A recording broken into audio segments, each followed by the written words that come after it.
About a year ago, I said that I felt like 2018 marked the end of the age of innocence for the internet. And if you look forward to this summer, we've got Facebook that has been hit with a $5 billion fine from the FTC. In my opinion, that's not enough.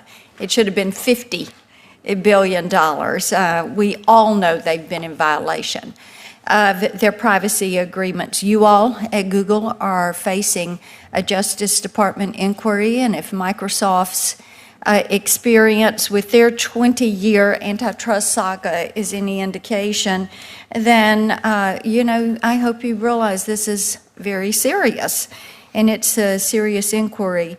And it seems like the problems around big tech, as it has become a mature industry, that they're just mushrooming. And when we talk about privacy or lack thereof, data security, lack thereof, offenders that are the biggest and the worst offenders, unfortunately for you all, people put Google at the top of the list. So we appreciate that you're here.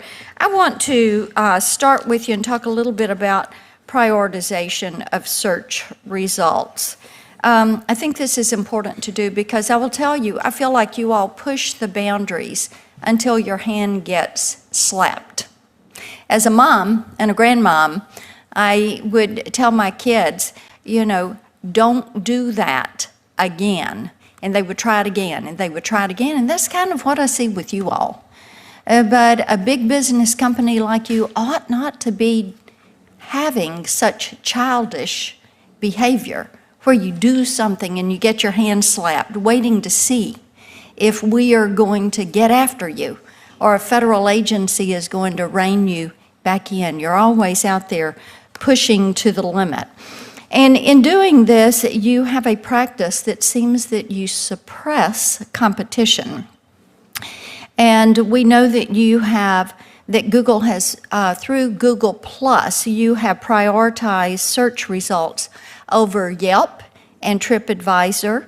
You did that until local search providers really pushed back on you and said you can't do that. Now we see what you're doing is consolidating many of the travel offerings together. And so you're trying to push forward to dominance in the travel market, and you're doing that through an app called Trips. And now you're going to be armed with all of these details, all of this data, all of this search data from people that use your service, and you're going to use that prioritization to wipe out competition from travel booking sites. And I'm concerned about the threat to competition that Google poses and how search prioritization harms new startups that are seeking to enter the marketplace. So let me ask you a couple of things. Does Google actively prioritize Google's own local search results? Yes or no? We seek to provide users, Senator, with responses to their queries that are most relevant, and authoritative. Yes or no? Do you prioritize? No, unless our services, what we would put forward, it would be more relevant and authoritative. Okay. Does Google know if its own search results are better than the third-party competitors? It would depend entirely on the different search that you search, So you have all the data, but looking. you're not quantifying and you're not prioritizing. There are billions of searches that get run every day. Sometimes we would surface information that we would have, sometimes the others. answer is yes, you do prioritize, and yes, you do use that information. People aren't dumb. They can check how those search results come in. When the FTC investigated Google from 2011 to 2013, it discovered a business practice that is called co-occurrence signals. That is, Google products would be triggered to appear above the 10 blue links when the appearance of a competitor occurred in the page rank results. Does Google still use any form of co-occurrence signals to suppress the competition in search results? Senator, you're deeper into that than I know the immediate answer to. I'll have to get back to you on that. I will tell you that the FTC... Why don't you submit something in writing then for the committee so that we have that? This is a practice you're not supposed to be conducting at this point. You've been investigated for it. Okay, on Monday, you claimed in an op-ed that Google is not politically biased, yet you acknowledged that Google took down or limited the reach of conservative content and accounts and only did so mistakenly. If you want us to believe that Google is an equal opportunity search engine and not an equal opportunity offender, let me clarify exactly what an equal playing field would look like for you all at Google. Google should equally promote video reporting in its search results, whether the article is from CNN or Fox News. Do you agree?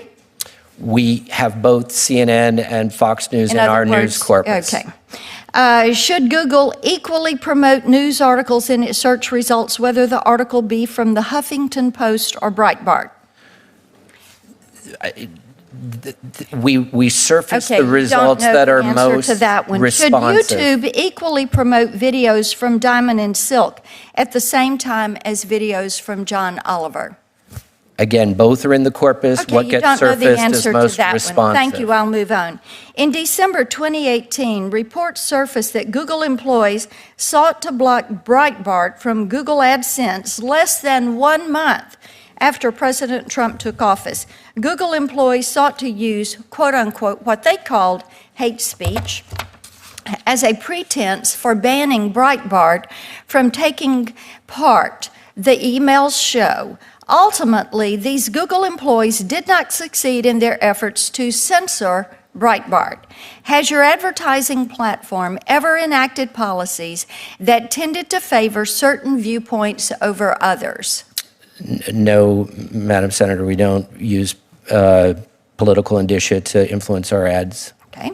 Has Google ever blacklisted or attempted to blacklist a company, group, individual, or outlet from its advertising partners or its search results for political reasons? No, ma'am, we don't use blacklists, whitelists to influence our search results or... For what reason does Google blacklist a company? As I said, per your previous question, we do not utilize blacklists or whitelists in our search results to favor political outcomes. Doesn't happen. I have one last question, Mr. Chairman, if I have permission. In March 2019, Google set out to form a council on the future of artificial intelligence. That is something very important to us here at this committee. One topic was fairness in machine learning. Yes, ma'am.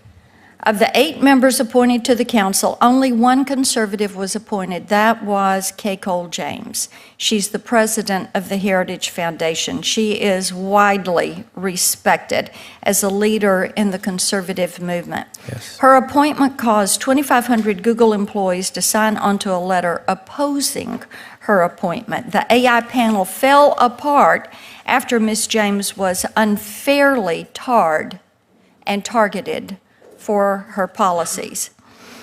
These days, we hear a lot about implicit bias. Mm-hmm. What has Google done to address the widespread implicit bias against conservative values that persist throughout your corporate culture? And we understand this is in the physical sense and in the virtual sense. So, first of all, with respect to our corporate culture, let me again emphasize we're 100,000 people. We're in many states around the United States, including Tennessee. We are a diverse group of people with many different views, but we do recognize that there could potentially be challenges with implicit bias, and that's precisely the reason that we construct our search engines, construct our platforms in such a way that bias does not get built in. And so, and core to that is the system of making sure that any change in the algorithm that could be proposed or is used is run based through a rating system, a system of search raters, which consists of thousands of people throughout the United States, I think 49 states throughout the US, and any change to change the algorithm as being more authoritative would need to be reviewed by all of them. We appreciate that, and at this committee, we're going to be looking and doing a deep dive into the issues of privacy, data security, antitrust, competition, censorship, prioritization, and we hope that you will come with an open mind to the table and be willing to work with us. I yield back.